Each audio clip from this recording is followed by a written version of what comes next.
আবারও স্বাগত একুশে বিজনেসের সঙ্গে আছি মহিমা পলি।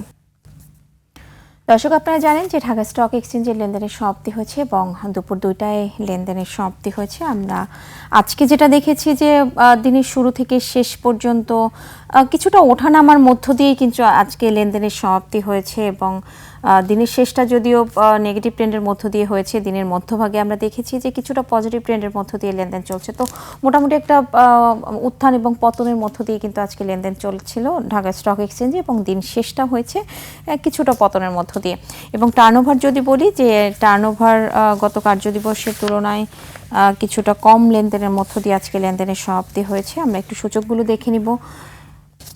চলুন আমরা একটু সূচকের অবস্থান দেখে নিই। যেটা বলছিলাম যে কিছুটা নেগেটিভ ট্রেন্ডের মধ্য দিয়ে আজকে লেনদেনের সমাপ্তি হয়েছে। 10 পয়েন্ট কমেছে ডিএসসির প্রধান সূচক, 5267 পয়েন্ট এই সূচকের অবস্থান রয়েছে এবং লেনদেন হওয়া প্রতিষ্ঠানগুলোর মধ্যে দর হারানোর সংখ্যাটাই বেশি দেখা যাচ্ছে। আমরা যেটা দেখেছি যে 213টি প্রতিষ্ঠানের শেয়ারের দর হারিয়ে লেনদেন শেষ করেছে, সেখানে দর বেড়েছে 120টি এবং অপরিবর্তিত প্রতিষ্ঠানের সংখ্যা 60টি। টার্নওভার যদি বলি যে সেটা গত কার্যদিবসে যেমন 876 কোটি টাকা লেনদেন হয়েছিল, কিন্তু সেখানে আজকে দেখেছি আমরা যে 832 কোটি টাকা লেনদেনের মধ্য দিয়ে লেনদেনের সমাপ্তি হয়েছে ঢাকা স্টক এক্সচেঞ্জে। তো দর্শক, পুঁজিবাজার নিয়ে আরও বিস্তারিত জানতে এখন আমরা কথা বলবো পুঁজিবাজার বিশ্লেষক মোহাম্মদ জাকির হোসেন এফসি এর সঙ্গে। আপনাকে স্বাগত আমাদের আজকের অনুষ্ঠানে। জি, বাজারে কি অবস্থা দেখছেন? এই যে দেখা যাচ্ছে যে হরমুজ প্রণালীর উপর ডিপেন্ড করে আসলে বাজার উত্থান কখনো পতন, এই দোদুল্যমান অবস্থানেই চলছে। কি অবস্থা বলবেন এটা নিয়ে?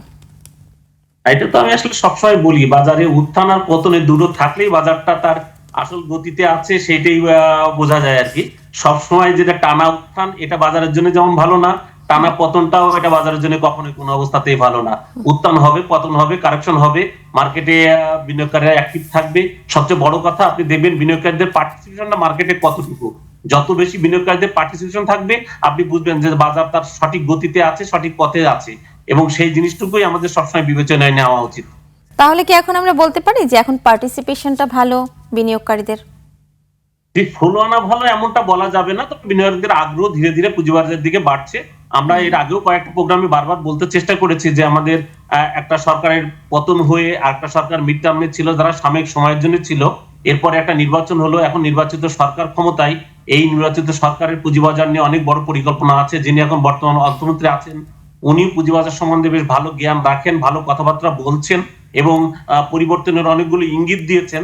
সো বিনিয়োগকারীরা আশাবাদী হচ্ছে, এই আশা থেকে তারা পুঁজিবাজারে আবার তাদের পার্টিসিপেশন বাড়াচ্ছে এবং লেনদেনে যে কিছুটা হলেও আগের তুলনায় একটু গতি বেড়েছে, লেনদেনের পরিমাণ বেড়েছে, সেটাতেই বুঝবেন যে তাদের পার্টিসিপেশন আছে।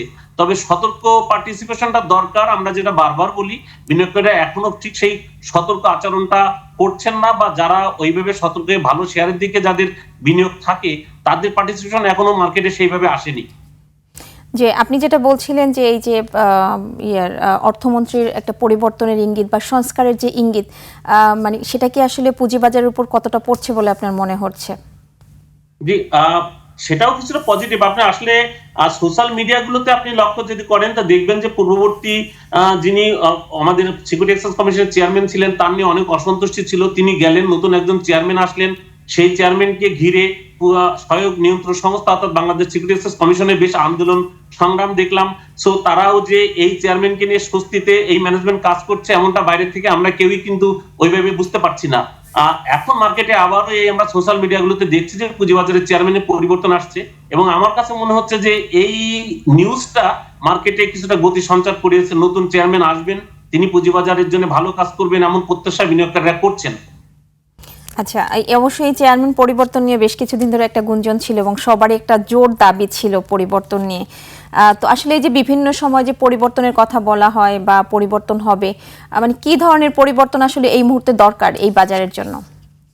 দেখেন, পুঁজিবাজারে গতি আনতে গেলে পুঁজিবাজারের সবচেয়ে বড় দরকার যে দীর্ঘমেয়াদী কিছু পরিকল্পনা এবং আইপিও এর মাধ্যমে পুঁজিবাজার কিন্তু সবসময় সক্রিয়, খুব বেশি পরিমাণ সক্রিয় থাকে। গত 2 বছরের বেশি সময় ধরে পুঁজিবাজারে নতুন কোনো আইপিও নাই। তো আইপিও না থাকলে নতুন বিনিয়োগকারী আসে না। বিনিয়োগকারীদের মার্কেট সম্বন্ধে যে একটা প্রচারণা, আইপিও না হলে সেই জিনিসটুকু কিন্তু কখনো কোনোভাবে হয় না। শুধুমাত্র সেকেন্ডারি মার্কেট তার নিজের শেয়ার কেনাবেচা করবে এবং সেইভাবে পুঁজিবাজারে নতুন বিনিয়োগকারী আসবে এমন প্রত্যাশাটা করাটা কঠিন। নতুন আইপিওর মাধ্যমে, ভালো কোম্পানির আইপিওর মাধ্যমে পুঁজিবাজারে সবসময় নতুন বিনিয়োগকারীর আগমন ঘটে থাকে।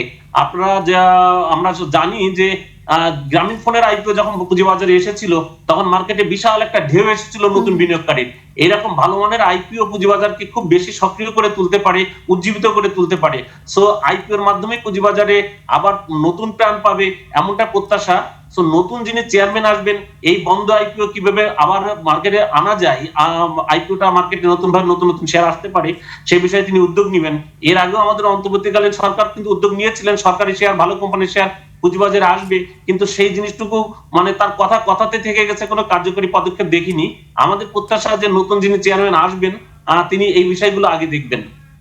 জি, আরেকটা বিষয় যদি একটু জানতে চাই যে এই যে আপনি কমিশনের চেয়ারম্যানের পরিবর্তনের যে বিষয়টা নিয়ে কথা বলছেন এবং বারবার হচ্ছে যদিও এই বিষয়টা উল্লেখ করা হচ্ছে, এবং আমি যেটাও বলছিলাম যে বিনিয়োগকারীদের একটা জোর দাবি ছিল, তো আপনার কি মনে হচ্ছে যে আসলে পরিবর্তনটা দরকার ছিল? পরিবর্তনটা আসলে যেহেতু বর্তমান যিনি চেয়ারম্যান আছেন তার মাধ্যমে আমরা কিন্তু বড় বড় কিছু জরিমানা করা, জানি না জরিমানার টাকা কতটুকু আদায় হয়েছে, জরিমানা করা ছাড়া বড় কোনো পরিবর্তন আমরা মার্কেটের জন্য, মার্কেট বান্ধব হয়ে যে পরিবর্তনগুলো সেটা দেখিনি। বিনিয়োগকারীদের আকৃষ্ট করার মতো যেসব পরিবর্তন, সেই পরিবর্তনগুলো দেখিনি। আর সেরকম কোনো উদ্যোগ তারা গ্রহণ করেছেন বলে মনে হয়নি। এবং উনি ঠিক পুঁজিবাজার নিয়ে ওনার বক্তব্যও কিন্তু, বর্তমান যিনি চেয়ারম্যান আছেন ওনার বক্তব্য আমরা কখনো সেরকম ভাবে ওইভাবে পাইনি যে পুঁজিবাজার নিয়ে ওনার পরিকল্পনাগুলো কি, ভবিষ্যতের জন্য উনি কি করছেন। সো বিনিয়োগকারীরা আসলে ওনার ওভারঅল কার্যক্রমে এখনো পর্যন্ত মার্কেটে যেটি ভিউ, সেটা পুরোপুরি তারা তাদের স্বস্তির বা নিঃশ্বাসটা এই জায়গাটাতে ফেলতে পারেনি। সো নতুন যিনি আসবেন বলে আশা করা হচ্ছে এবং মার্কেটে গুঞ্জন আছে, যা একজন, দুইজন, তিনজনের নাম আসছে, তাদের মধ্যে ভালো কেউ আসলে ভালো কিছু ঘটবে, বিনিয়োগকারীরা এমন প্রত্যাশাই করতেছেন। যে আশা করছি এই জায়গাটাতে হচ্ছে নতুন যিনি যদি মানে যিনি আসবেন, যোগ্য কোনো ব্যক্তি আসবো আরেকটা প্রসঙ্গ নিয়ে, সামনে বাজেট নিয়ে আসলে কি ধরনের প্রত্যাশা চাচ্ছেন এই বাজারের জন্য? দেখেন, আমরা সবসময় পুঁজিবাজার নিয়ে যারা কথা বলি তারা বলি যে বাজেটটা যেন পুঁজিবাজার বান্ধব হয়ে থাকে, অর্থাৎ পুঁজিবাজারে বিনিয়োগের পরিমাণ বাড়বে, টাকার ফ্লো বাড়বে, এমন পদক্ষেপ সরকার থেকে দরকার। এক্ষেত্রে বাংলাদেশ ব্যাংকের ভূমিকাও খুব অন্যতম। আমাদের যে মনিটারি পলিসি আছে সেই পলিসিটাও এমন হতে হবে যাতে টাকার ফ্লোটা মার্কেটের দিকে আসে। আমরা এই মার্কেটের দিকে টাকা আসা, অর্থাৎ পুঁজিবাজারে বিনিয়োগ করে বিনিয়োগকারী তার বিনিয়োগ থেকে একটা ভালো রিটার্ন পাবেন, সেই রিটার্নে সে কিছু ট্যাক্স রিলেটেড ম্যাটার থাকে যেটা বাজেটে প্রত্যাশা থাকে, সেই রিটার্ন গুলোতে তার এই ট্যাক্সের কিছু ছাড় পাবেন, এমন ম্যাটার গুলো যদি থাকে, অর্থাৎ পুঁজিবাজারে বিনিয়োগটা খুবই ঝুঁকিপূর্ণ। এই ঝুঁকিপূর্ণ বিনিয়োগে তার যে রিটার্নটা আসবে সেই রিটার্নটা যদি নিশ্চিত করা যায় এবং রিটার্নটা ভালো রিটার্ন আসতে পারে, সেখানে ট্যাক্সের যে প্রভাব, সেই প্রভাবগুলো কম থাকে, তাহলে বিনিয়োগকারীরা সেটাকে পুঁজিবাজারের জন্য বা মানে পুঁজিবাজার বান্ধব বাজেটই বলবেন। এমন বাজেটই আমরা প্রত্যাশা করছি যেটা পুঁজিবাজারে বিনিয়োগকারীদেরকে স্বস্তি দিবে। জি, আপনাকে ধন্যবাদ আজকে আমাদেরকে সময় দেওয়ার জন্য। জি, আপনাকে অসংখ্য ধন্যবাদ।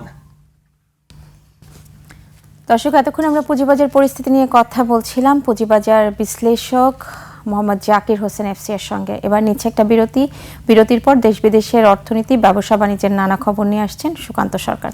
সঙ্গেই থাকুন।